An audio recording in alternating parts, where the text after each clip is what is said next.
India आणि पाकिस्तानमध्ये तणाव निर्माण झाला की तुम्हाला हे वाक्य नक्की ऐकायला मिळतं, न्यूक्लिअर बॉम्ब टाकू. पण खरंच जगामध्ये कोणत्या देशाकडे किती न्यूक्लिअर बॉम्ब्स आहेत माहित आहे का? चला बघूया. न्यूक्लिअर वॉरच्या गेम मध्ये आजही अमेरिका आणि रशिया हेच खरे किंग आहेत. कारण पूर्ण जगात जेवढे न्यूक्लिअर वेपन्स आहेत त्यापैकी 88% न्यूक्लिअर वेपन्स या दोघांकडे आहेत. तर आज बघूया असे 9 देश ज्यांच्याकडे न्यूक्लिअर वेपन्स आहे आणि कोणाकडे किती आहे. नंबर 1 वर आहे रशिया, 5450 न्यूक्लिअर वेपन्स. नंबर 2 वर आहे अमेरिका, 5277 न्यूक्लिअर वेपन्स. तिसऱ्या नंबरवर आहे चायना, 600 न्यूक्लिअर वेपन्स. तुमच्या लक्षात आलं का नंबर 2 आणि नंबर 3 मध्ये किती मोठा डिफरन्स आहे? नंबर 4 वर आहे फ्रान्स, 290 न्यूक्लिअर वेपन्स.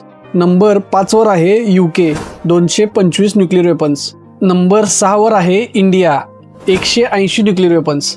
7व्या नंबरवर आहे पाकिस्तान, 170 न्यूक्लिअर वेपन्स. 8व्या नंबरवर आहे इस्रायल, 90 न्यूक्लिअर वेपन्स. 9व्या नंबरवर आहे नॉर्थ कोरिया, 50 न्यूक्लिअर वेपन्स. हे सगळं बघून एवढं नक्की आहे की न्यूक्लिअर वेपनचा सगळा गेम अमेरिका आणि रशिया या दोघांच्या हातात आहे. पण या सगळ्यात एक इंटरेस्टिंग गोष्ट म्हणजे उत्तर कोरियाकडे फक्त 50 न्यूक्लिअर बॉम्ब्स आहेत, तरी तो अमेरिकेसारख्या महासत्तेला घाम फोडतो. यालाच म्हणतात खरे धाडस.